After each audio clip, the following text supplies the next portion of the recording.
Good evening. Good evening. By definition, uniform means all alike. It's also a set of clothes that organizations use for their members. Uniforms also may be used by schools to identify who belongs on campus and who does not. Now, as a student, wouldn't you want the administrators to do all they could to make sure that you're safe? Yes. And as a parent, wouldn't you want the administrators to do all they could to make sure that your children are safe? Yes. As a child, I despised the idea of having to wear a uniform to school. I was glad I went to a public school and not a private one. But as a parent, I want all kids to have the opportunity to be in an environment that encourages learning and an appreciation for the individual of who he or she is, and not based on their outer appearance. There was a survey done of 1,300 teenagers concerning uniforms. 65% of the boys and 52% of the girls were in favor of the uniforms. Many parents and students are set against even the possibility of wearing uniforms, but through research, I found that the positive effects outweigh the negative ones. Uniforms, they reduce the competitiveness among students concerning the possession and the wearing of designer fashions. They encourage an atmosphere of learning, and they discourage gang activity in the form of wearing gang colors. First, let's see how uniforms reduce competitiveness among students. It stops feelings of jealousy because the students are no longer looking on the outside because everybody else is wearing the same thing, but they're able to appreciate each other for what's on the inside and what their character is like. Students don't want to wear what everybody else is wearing. That's what the argument is. But the truth is, when you're wanting to keep up with the latest fashions, students in fact do wear what everybody else is wearing. Examples: the new Jordan Air Force One shoes. Everybody wants a Jordan. Or the new Darion jeans. Every young girl wants to get a pair of Darion jeans. So in fact, they are willing to wear what somebody else is wearing.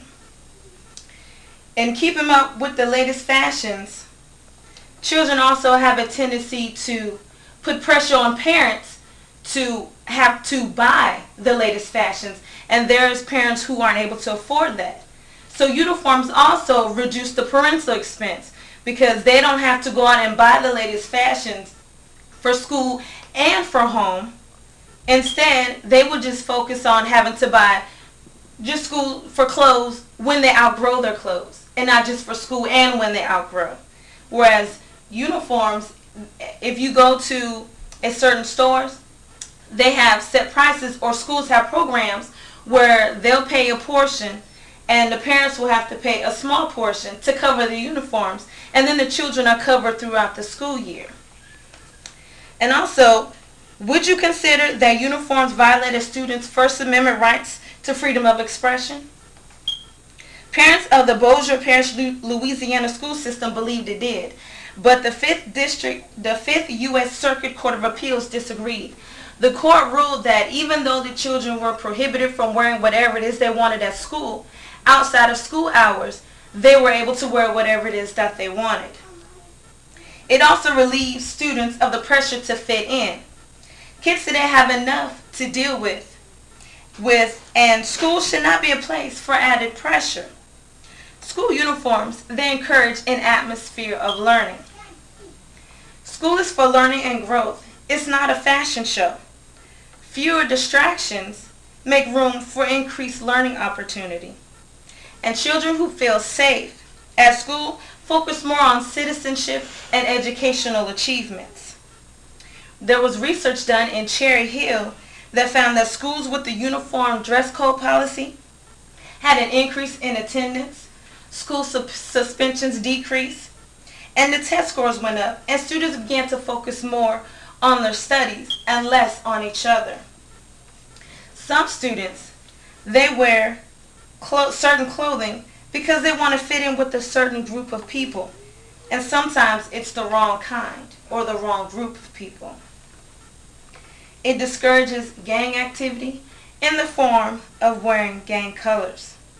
And the Long Beach Unified School District, the first urban district to implement the uniform dress code policy, they noticed that there was a 36% decline in school crime, fighting dropped 51%, and vandalism went down by 18%. And in conclusion, I hope that you were able to gain a new perspective on school uniforms. School uniforms, they can help quell the pressure of trying to fit in. They also encourages an atmosphere of learning, and it discourages gang activity in the form of wearing gang colors. Thank you.